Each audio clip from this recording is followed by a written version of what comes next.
Okay, good evening. Welcome to the meeting of the Santa Fe ISD Board of Trustees. I believe it's important this meeting be conducted in an organized and efficient manner, and to that would like to outline some ground rules for us to follow during the course of the evening. First and foremost, recognize this is the board's meeting.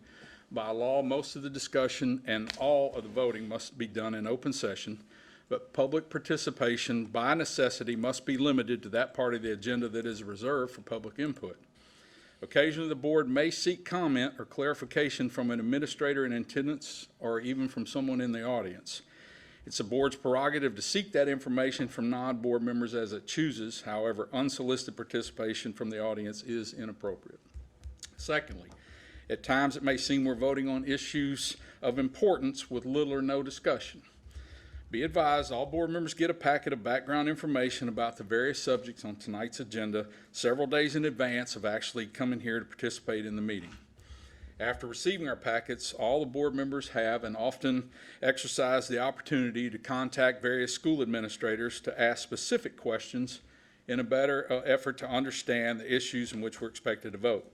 We thank you for being interested in your school district as witnessed by your presence here tonight. We encourage your active participation in the educational process of your children. We appreciate your cooperation in helping us to conduct the business of Santa Fe ISD in an organized and civilized manner, and hope you enjoy the evening. With that, Mr. Davenport, would you lead us in the invocation and the pledges, please? Yes, sir. Please bow your heads. Heavenly Father, we come to you today and just say thank you for everything that you've given this district, this teachers, staff, and students. Heavenly Father, we just ask that you help us and guide us in the direction that will provide our students with the best education possible in a safe and fun environment. Dear Lord, we just also ask that you continue to bless the district as a whole and bless our community. For it is your name we pray. Amen. Amen. Stand for the pledge, please. I pledge allegiance to the flag of the United States of America and to the republic for which it stands, one nation, under God, indivisible, with liberty and justice for all. Honor the Texas flag. I pledge allegiance to thee, Texas, one state, under God, one and indivisible.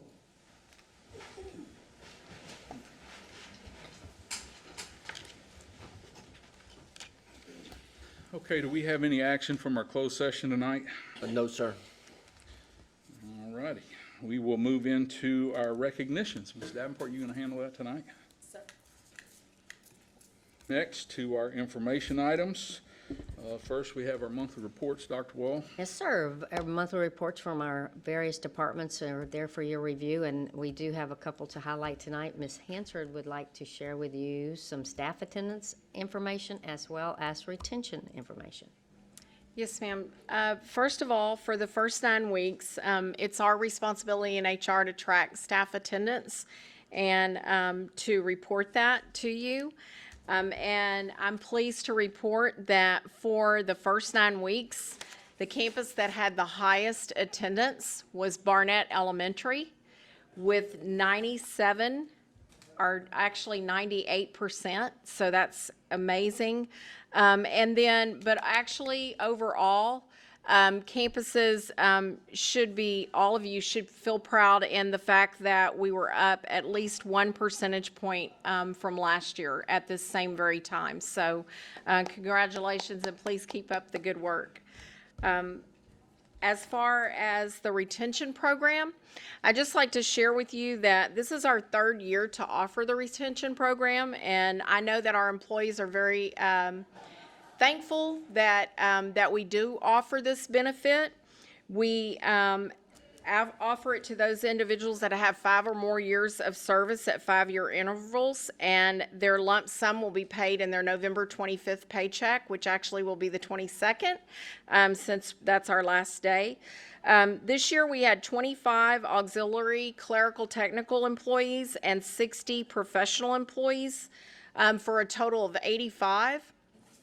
We actually had 97 employees who would have qualified, but due to actually 5 of the 9 who left were left with the coaching staff. So, that's sometimes going to happen. But Overall, our retention rate this year was 88%, which I'm very proud of because it actually has gone up 2 percentage points from last year. So I hope that we continue in that direction. But I do want to thank you for offering that benefit, and I know that the employees certainly appreciate it as well. So that's all that I had as far as reporting. And we were above state average anyway, weren't we? Yes. Before that. And Right. then we've gone up additionally even more. Yes. So we want to keep that retention rate Good. high. Yeah, we're already above state average and it's continuing to improve, so it's even better. Good deal. Thank you. Thank you, Ms. Hansard. And Mr. Atkins, updates on our projects. How's everybody doing this evening? All right, first off, the baseball and softball fields are progressing. The weather's been a little bit of a delay, but nothing that's going to affect the substantial completion date. They have lime stabilized both softball and baseball.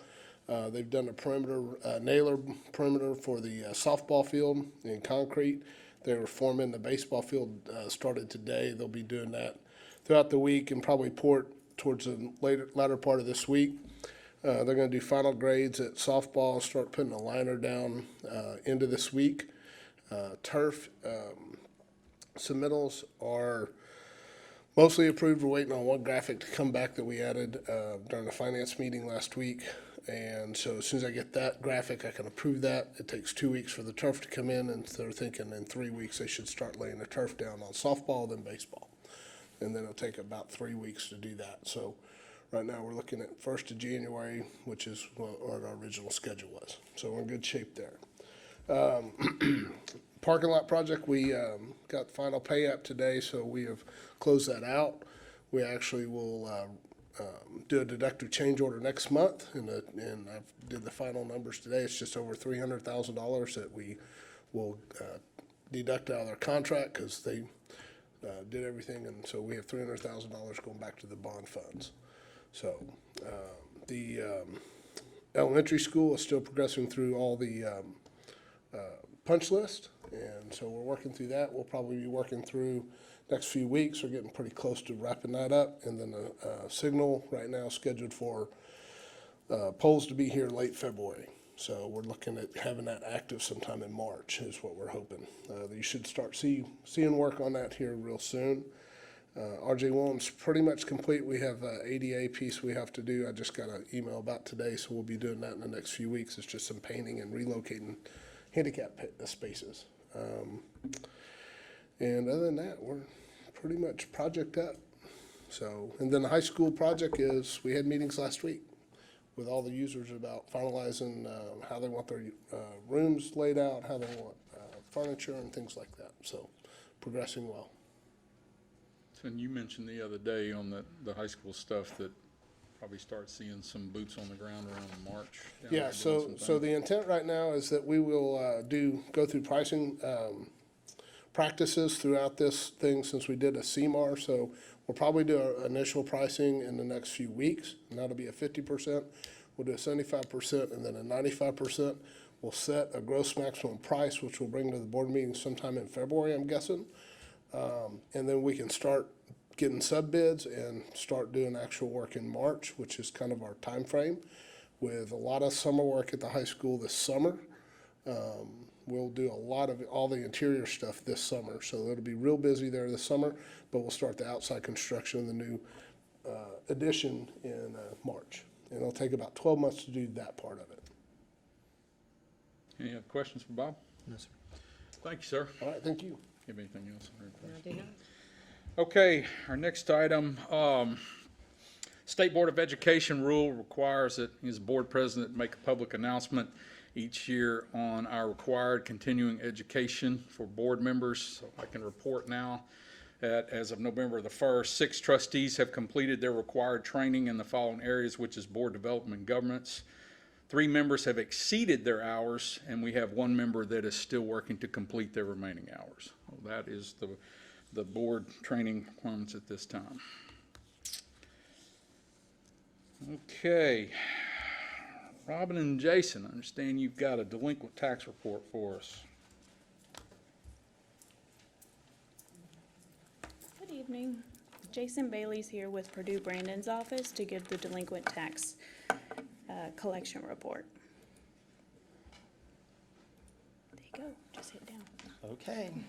It's a computer. We'll see what happens. I need those Dell kids up here to help me out. Yeah. That's quite impressive. First of all, thank y'all for giving me a few 45 minutes. Lee told me to keep it down to on a delinquent tax report. I can assure you it won't be that long. But before we get there, let me just want to talk about the last tax year. The last tax year that was turned over to this collection was the 2018 tax year. That was the most recent one. Taxes always seem to be a year behind because they're assessed at the end of the year and by the time they go delinquent. So let's just run through the calendar real quick to show you where we got in July on the 2018 tax year. Y'all remember going through your budgetary process, setting the tax rate to determine the budget you needed. Came up with that rate, gave it to Robin in her office and Lee in their office, and they generated the tax roll. And for 2018, you had a tax levy of $19,915,928 in base taxes. That amount can change as the appraisal district makes corrections, but that's the baseline that we look at when we're comparing our statistics. So Robin and Ashley and their group began to send out the tax bills, and mail them out, and start dealing with the people, the phone calls, and the people coming in. And I just want to let you know and want to thank Robin. They do a great job collecting taxes for the district. They do a great job of assisting my office collecting the delinquent taxes. We wouldn't have the success we're going to talk about tonight if it wasn't for the work that she does for us. So thank you all for having a great tax office, and thank you, Robin. But they began doing all that work. When the taxes go delinquent if they're not paid by the next February, which is February 1st of 2019. And at that point, all the taxes went delinquent. That day is important because that's the date in which penalties that are paid to Santa Fe for failing to pay your taxes on time start to accrue. Starts at 6% in February, goes up 1% per month till a max of 12% on July 1st. And interest begins to accrue. Interest is 1% per month. So February it's 1%, and it just keeps going up 1% each month. So March is 2%, 3%, 5%. The tax office sends out delinquent tax bills to the individuals that have not paid, try to generate more interest in getting those taxes paid from the citizens. If they don't do it by May, they send a third notice, which is the 3307 notice, which is from section 3307 of the code that says, in addition to the penalties and interest that we're charging for being late, the district has hired attorneys. If you don't pay the taxes before July 1st, we're going to turn it over to their office for collection and add another 20% penalty. So after July 1st, when I collect the tax, I collect the base tax, 12% penalty that's due the district, and the interest. Y'all keep all that. I also collect 20%, which is passed on to me. So that's how my firm gets paid. We're at no cost to the school district that is borne by the taxpayer that isn't paying their taxes and necessitates our services. So July 1st came around, and tax office, as I said, did an excellent job. They left us $747,918 in base taxes. They collected over 96.2% of all the taxes by that point that had been assessed by the district. I wish she didn't do such a good job. I wish I had more money to work with, but she did a great job, and so we began our portion of it. We get a download from her system of all the taxes. We load it in. We start doing research, title, phone numbers. We're going to reach out to these people and try to get the taxes paid. Send letters, phone calls, emails, social media, whatever it takes to try to get these people to come in and take care of their tax problem. So we've had your 2018 taxes for 4 months, from July till the end of October, the statistics we have. And let me show you what we've been able to do in those first 4 months. Broken it down into 6 different categories. The first one is the gold pie in this little wonderful pie chart here. We've collected 45% of all delinquent base taxes turned over to us. All the numbers I'm talking tonight are going to be in base taxes. I'm collecting all that penalties and interest, but I'm not going to pad my statistics by adding that on top. So you have a base to base tax comparison, what was turned over and what remains left. And I'm excited about that number. First 4 months, it's a high number where traditionally you have good collections on your delinquent taxes. I know what y'all are saying. Well, Jason, what about the $411,000 that's still on the table? Well, that's broken into the 5 next categories you'll see. The one underneath it is bankruptcy. As you can see, you do not have a bankruptcy problem. You have $552 in base taxes. We do represent the district and file claims for bankruptcy, takes it out of state collection, and we have to get into the federal world. But you don't have a bankruptcy problem, and hopefully that number stays small. The next pie is deferred taxes. You have 8% of your roll, almost $60,000. These are individuals who are over 65 or disabled, and these are their homes. And the legislature has determined that I cannot collect those taxes. They'll pay them whenever they no longer occupy the house as their homestead.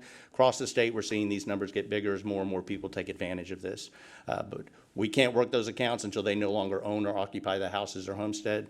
Then we'll go in and collect those taxes. They still accrue, a little bit lower interest and penalty rate, but we'll get those collected as they lose that deferral status. So what that means is that somebody down the road who's going to, say, inherit one, they can't sell it until all that's been paid? Yes, sir. If you filed it all right? Yeah, we call it, if you don't like your heirs provision, because it racks up, and we'll see people with 20 years worth of taxes, huge tax bills. But once they no longer either sell it or no longer occupy that homestead, that deferral code moves off, and we can go in and then try to get elected from the heirs or whoever has the property at that time.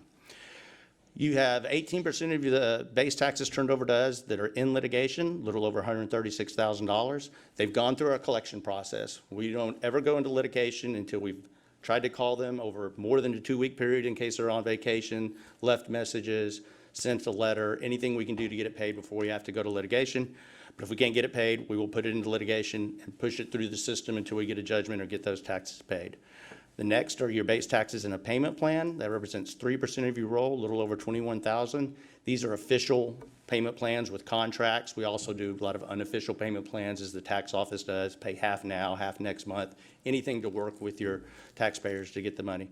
And that leaves $193,364 in base taxes that I haven't collected, isn't in bankruptcy, isn't deferred, isn't in litigation, or isn't in a payment plan. And we'll continue to work those taxes until we get everything collected. This pie chart represents from October, when Robin and her office mailed those first tax bills, to now. The end of October, part of the process she went through on current collections, and what I have done and just discussed with you on delinquent tax collections. Together, we've collected 98% of the total amount of taxes that were turned over to the district.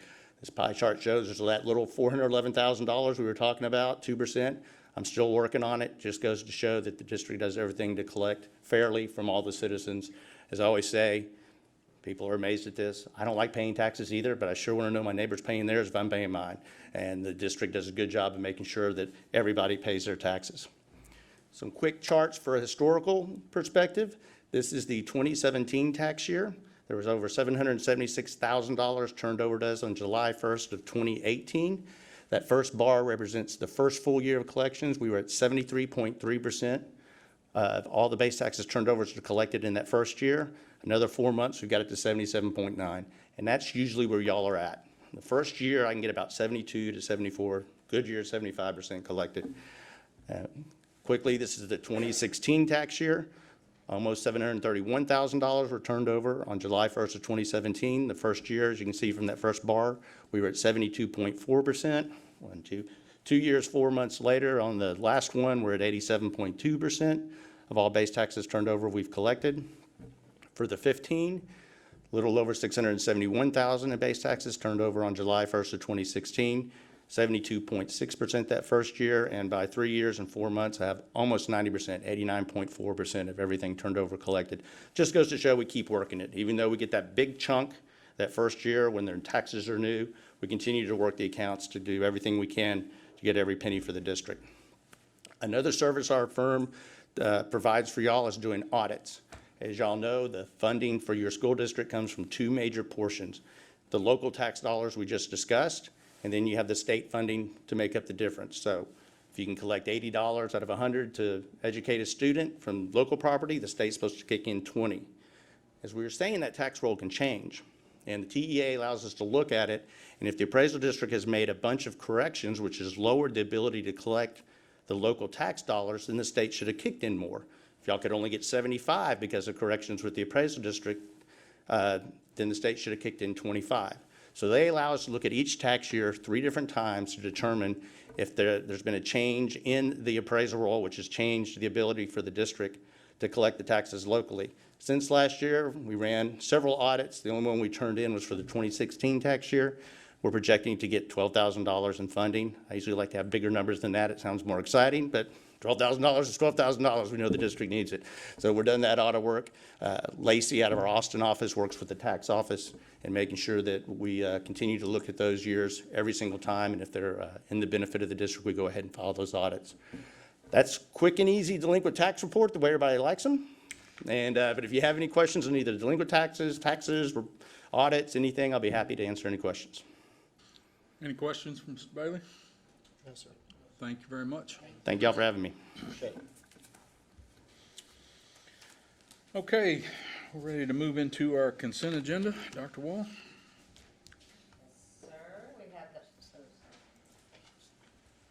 We have the following items for consideration and the consent agenda approval this evening. Would be our approve of minutes and accounts payable from prior meetings, as well as budget amendments.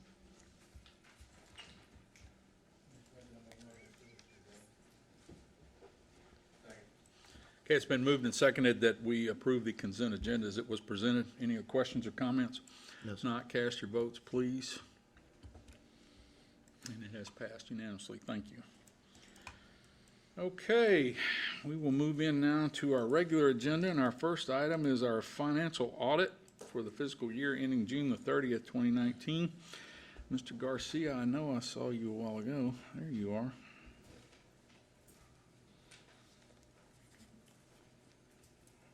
How are y'all this evening? I'll keep it to 40 minutes.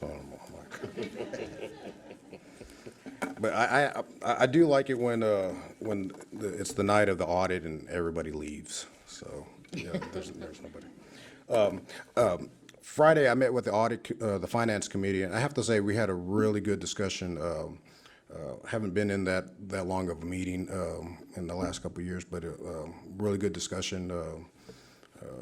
Kind of talked about several things on the financials, footnotes, and just kind of scenarios and whatnot. But I have to say it was a really good meeting. Is he saying we talk too much? You know, Mr. Davenport said he wanted something to help him fall asleep at night. So I hope that did. Okay.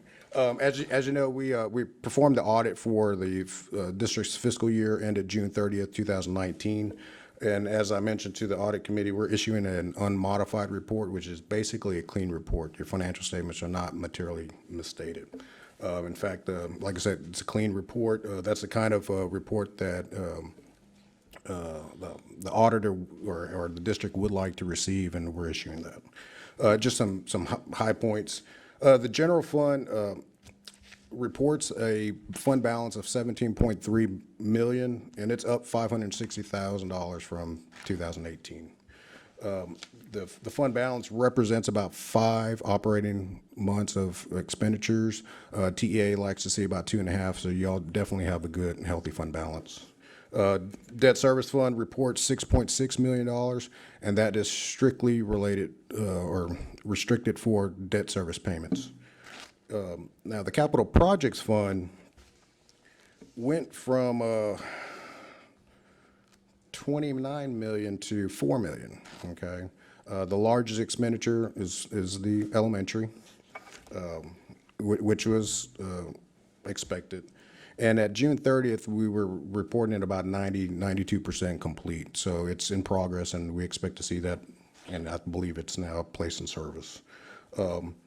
I would like to say that we do not report any material weaknesses, which is, again, not something that the district would like to see. And with that, I'd field any questions. I don't have any questions for Mr. Garcia. Thank you very much for all your hard work, and again, for all those explanations Friday, and helping some of us understand. And I would like to say kudos to Lee and her staff, and I may have mentioned this over the years. When we come and audit, it's not so much a burden on the staff, but, they're doing their regular job, and then they got to kind of help us as well. But kudos for another good year. Appreciate it. Appreciate, Alex, all your input on Friday as well. Thanks, sir. Thank you. Okay, where's Ms. Ross at? You ready for the profile of a graduate? Yes, sir. Santa Fe ISD's Graduate Profile Committee, an extension of our Long Range Planning Committee, comprised of You know what? educators. Hold on just a second. I just got ahead of myself. I'm out. I was so happy about it. We I was actually need to too. vote on that financial audit. I was excited. Excuse me. I will entertain a motion to approve that audit. I make a motion to approve the financial audit for the fiscal year ending June 30th, 2019, as prepared and submitted by Stewart, Garcia, and Stanley LLC, and have the annual financial statement submitted for publication. Okay, now it's been moved and seconded that we approve the financial audit that we just heard about. Any other questions? No, sir. All right, cast your votes, please. And it is passed unanimously. Now, Ms. Ross, we can move on. Okay, I think I was at community members. No, okay. I'll go back. Santa Fe ISD's Graduate Profile Committee, an extension of our long-range planning committee comprised of educators, parents, community members, business members, and board members met on November 5th, 2019. The purpose of the committee's planning was to collaboratively create a Santa Fe ISD profile of a graduate. The profile of a graduate helps describe aspirations we want to see in our current learners and of our future graduates. In coordination and consent of the committee, the following was developed. At Santa Fe ISD, we are goal-oriented individuals who are intrinsically motivated, create short and long-term attainable goals, persevere in the face of adversity, engaged citizens who demonstrate honesty, trustworthiness, and integrity, commit to service for others, contribute to the community, are knowledgeable, compassionate, and empathetic to societal issues. Influential leaders who exude confidence, take risk, display interdependence, demonstrate resiliency and adaptability. Life-ready learners who are college and career-minded, pursue new ideas and learning opportunities, compete in a global market, are technologically innovative. Innovative thinkers who generate new ideas, solve problems and seek solutions through inquiry, analysis, and imagination, utilize knowledge in creative ways, and effective communicators who confidently and respectfully exchange ideas through multiple forms of expression, actively listen to seek understanding, recognize the power of words across various platforms, including social media, demonstrate positive social awareness, and work collaboratively and honor diverse perspectives. So we ask that you consider and approve the 2019 SFISD Graduate Profile Committee's creation of the district's profile of a graduate.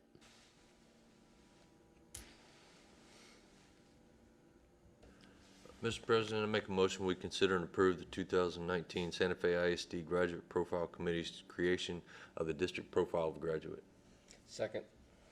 Okay, it's been moved and seconded that we approve the committee's creation of this profile. Any other questions? Not, cast your votes, please. And it has passed unanimously. Thank you, ma'am. Okay, next we'll move into the district and campus improvement plans. Yes, sir. Texas Education Code, Section 11.251, requires each local education agency to develop both district and campus improvement plans. These These plans are the primary record supporting expenditures attributed to the State Compensatory Education Program and Title I, Part A program. Additionally, TEC Section 11.251 requires that the State Board of Education ensure that the LEA, local education agency, and all campus plans be developed, reviewed, and revised annually for the purpose of improving the performance of all students. Annual board approval must ensure that the district and campus plans are mutually supportive to accomplish the district's mission and board goals, in addition to the objectives listed in TEC Chapter 4. These documents are living documents and will continue to be updated by district and campus personnel throughout the school year to ensure they are reflective of the current actions and plans of the district and each campus. The district improvement plan is reviewed and approved by DEIC, and campus improvement plans are reviewed and approved by each campus improvement team.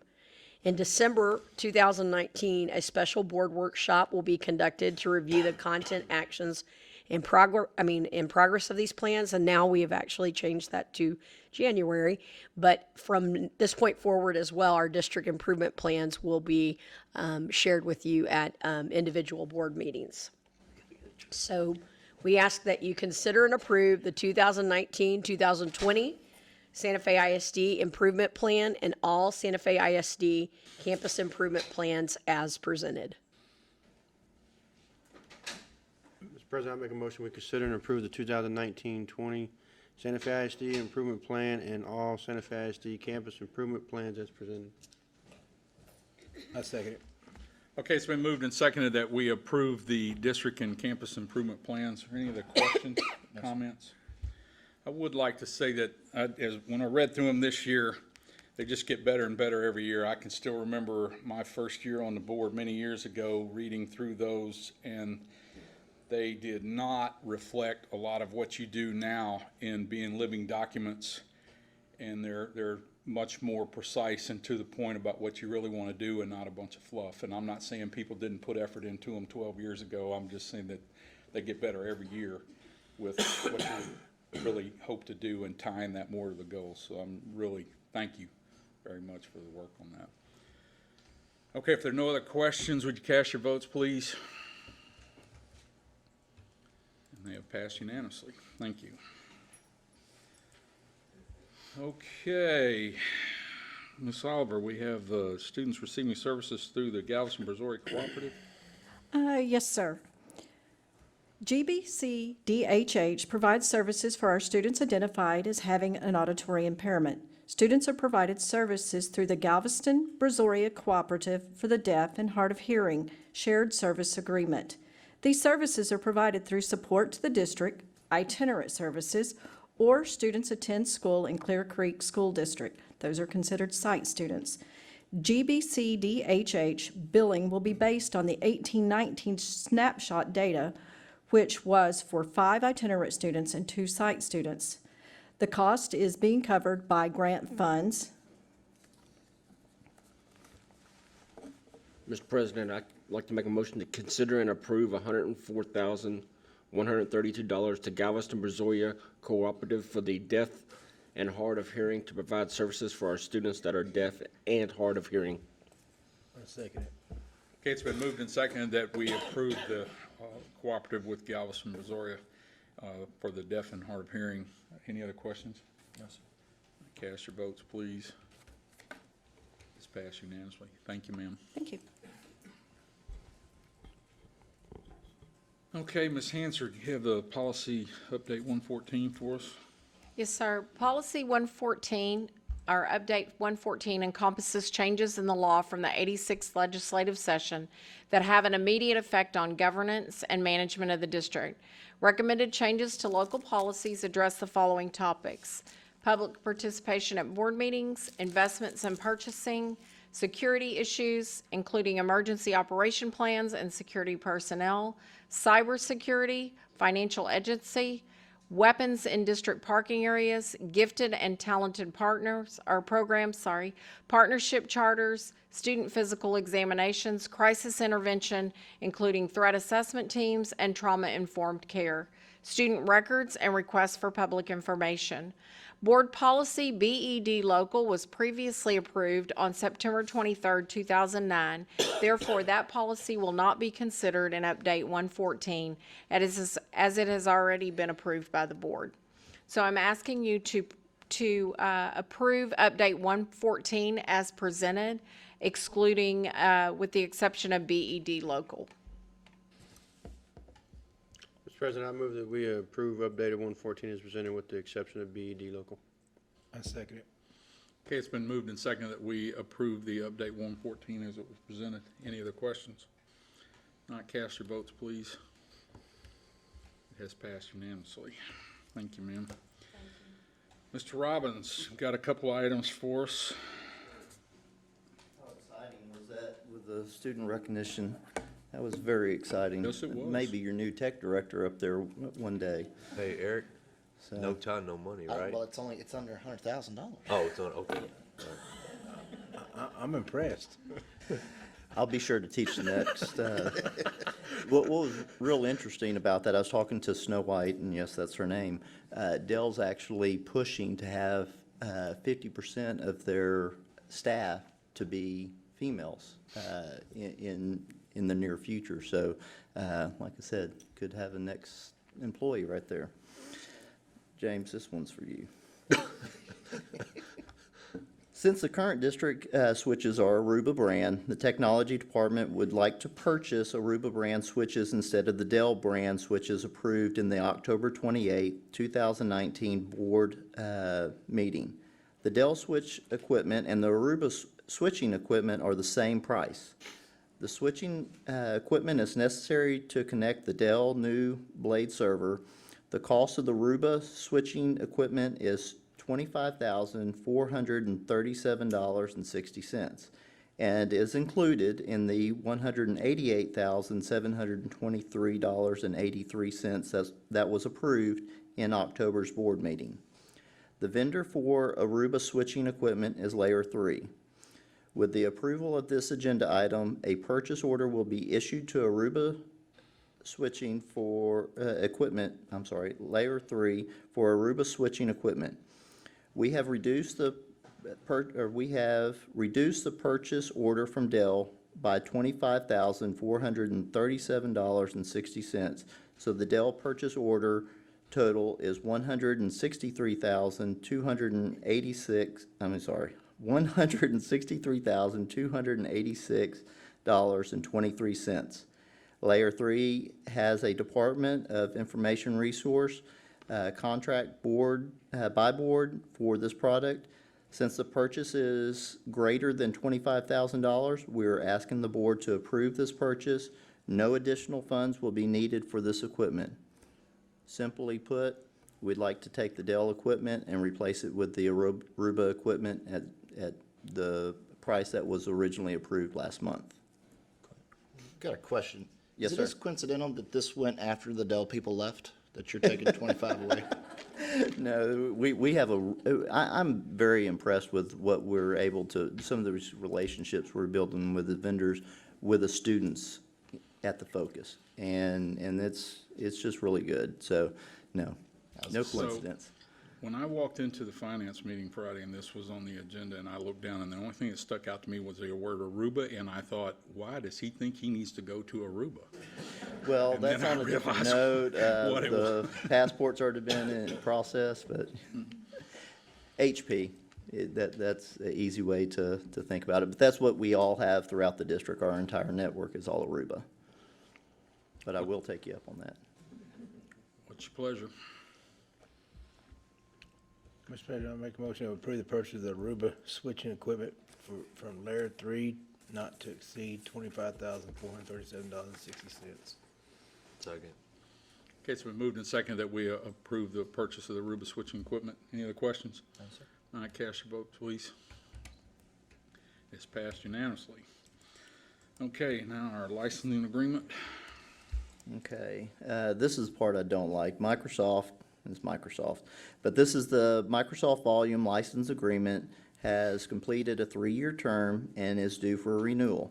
The product license covered in this agreement encompasses the Office 365, Microsoft operating system upgrades, including the servers, Microsoft Office Suite, and the required client access license. Microsoft Windows and Office 365 are preferred operating system and productivity software for Santa Fe ISD.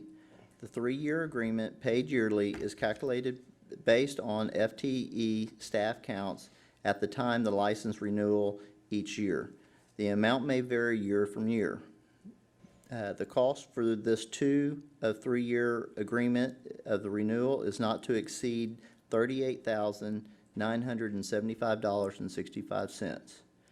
There was a slight increase in this year, and that's due to our server upgrade, and some of the licensing that goes into that has changed a little bit. It's your pleasure. Mr. President, I make a motion to approve the second year of a 3-year Microsoft licensing agreement for the 2019-2020 calendar year at a total cost not to exceed $38,975.65. Second. Okay, it's been moved and seconded that we approve the second year on the 3-year Microsoft agreement. Any other questions? Cast your votes, please. And it is passed unanimously. Thank you sir. very much. Thank you. Okay, next we have our votes for the Galveston Central Appraisal District Board. Dr. Wall?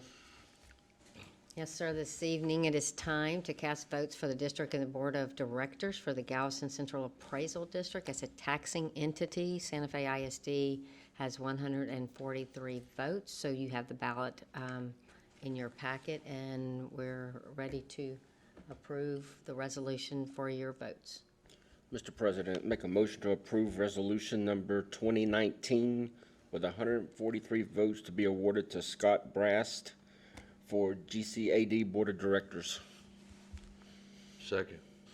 Okay, it's been moved and seconded that we approve the resolution with our 143 votes for Scott Brass.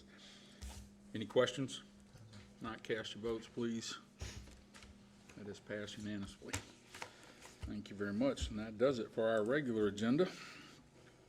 So we can now move into our board communications, and Mr. Atkins, I'll start down there with you first. I just want to wish everybody a happy Thanksgiving. That's all I got. Thank you, sir. Ms. Townsend? Yes, thank you. This evening, I'd like to introduce the business service team in the tax office.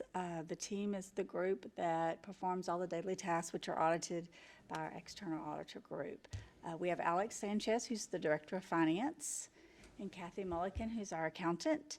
Amy Presley is our purchasing specialist, and Becky Wright is our coordinator for benefits and risk management, and Jill O'Neill is our payroll specialist.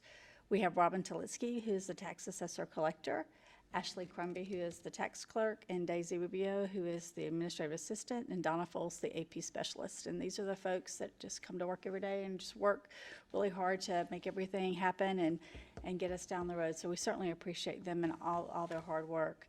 The 18-19 fiscal year had some unique challenges that we had not ever dealt with before. Everyone in the business service team took on new duties as we face these opportunities together. Our 19-20-21 will also have a different set of challenges than 18-19, and we'll work together to find all of our options and turn these challenges into opportunities for growth. It's really a privilege to come to work every day and work with this team, and sincerely thank each and every one of you for everything that you do. Thank you, ma'am.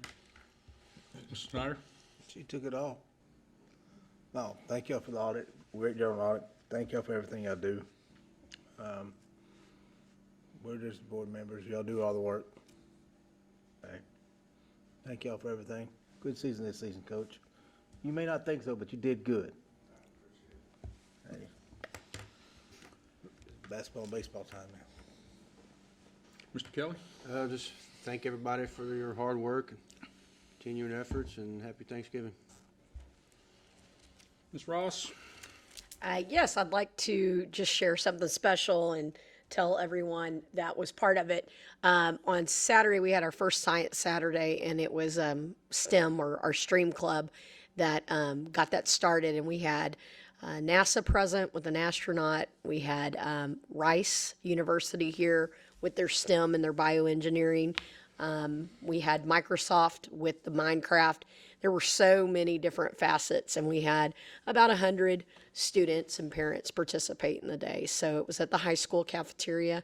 It turned out great, and we're growing on that. So we have a numerous amount of staff who are working very hard with the Education Foundation support to encourage and increase our science and technology. So it was great. Ms. Hanson? Yes, sir. You have the list of events in front of you.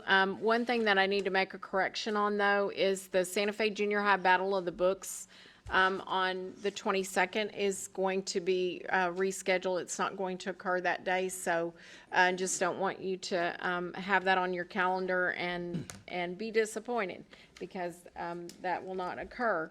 I just want to wish everyone a happy Thanksgiving as well. Look forward to a break, a nice little break for everyone. This past weekend, I did want to share with you that our cheerleaders, both junior high and high school, they have combined the programs to compete as one, and they went to NCAA competition, the Lone Star Classic at NRG Center, and they were named NCAA champions in their intermediate open division. So congratulations. I want to send out a congratulations to them.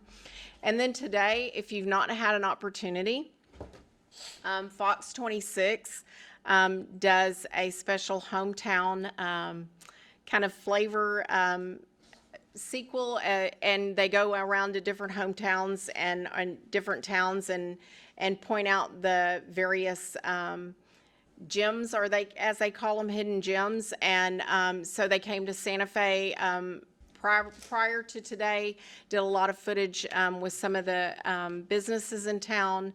Mr. Bear did an awesome job of narrating, and they featured our high school as well.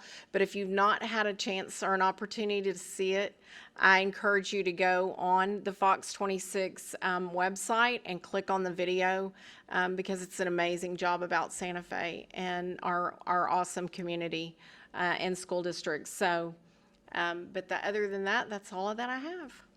Thank you, ma'am. Mr. Logan?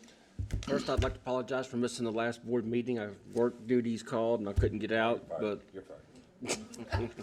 I'd like to wish everybody a happy Thanksgiving and see y'all in December. Mr. Grassmuck? Everybody have a happy Thanksgiving. And also, great job to Ms. Townsend and her team for another fine audit.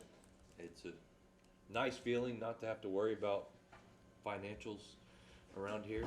Just keep an eye on them and do our job of oversight, and that's about all we have to do most of the time. It makes it really nice, because that doesn't happen that way in a lot of districts.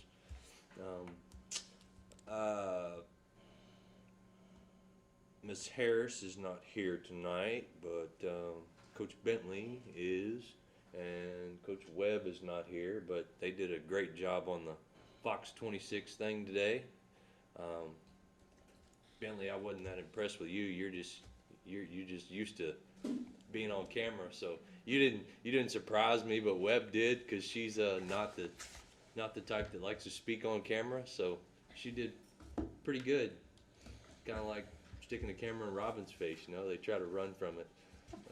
No, y'all did great. A little more work and you'll be almost as good as the RJ Willem production team back there. That's the fact. Y'all did a great job, and thank you for everything you do. Mr. Davenport? Good night. No way. Dr. Wall?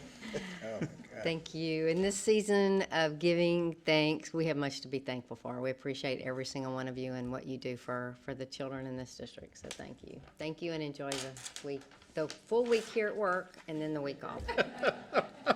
Got to throw that in. Still got a few more days to go. You're not off yet. Yeah. Couple of things. This past Saturday, the Santa Fe Fire and Rescue decided this year, instead of doing just a boring old fundraiser barbecue dinner, they decided to have a safety fair and open house, and it was a huge success. They didn't really know, being the first time, how it was going to work out, but they did some live demonstrations, had a lot of things for the kids, and the Santa Fe High School, I'll get it out in a second, the Fire Safety Club that's been newly formed down there. A lot of those kids came and participated and worked alongside of it, and it was a really a great success, and already a lot of ideas about how to improve and do it again next year. And hopefully we're going to be able to do a little more with some of the classes, mostly at the elementary school. They'll do all the fire stuff they've done, but this is sort of above and beyond, so we're looking forward to maybe even having more school participation next year with that, because that drove a lot of parents out, and those kids, Life Flight helicopter came in and let the kids actually get up in the helicopter and look around and talk to them and took pictures. It was really, really a neat thing, and really appreciate the Fire Safety Club participation, because those kids gave up a big part of their Saturday to do that. I do have a question, Kip, for you, but actually everybody. Has anyone received any email in their school email account that is obviously bogus and threatening them that they owe people money, or they're going to send out all kind of nasty grams? No, just you.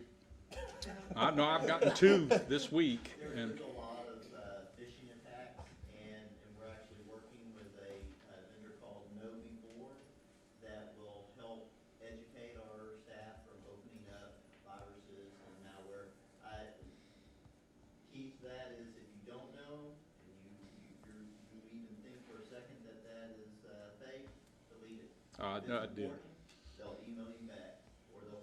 Well, that's what's odd about this one. I got the first one, and it basically tells me that they've got me and that they've installed malware and there's nothing I'm going to be able to do about it, and that it's gone in and gotten all my contacts from all these places, and it's going to send them all kind of things that I know is fake, but will the people that get it know it's fake? And for $3,000, they can fix that.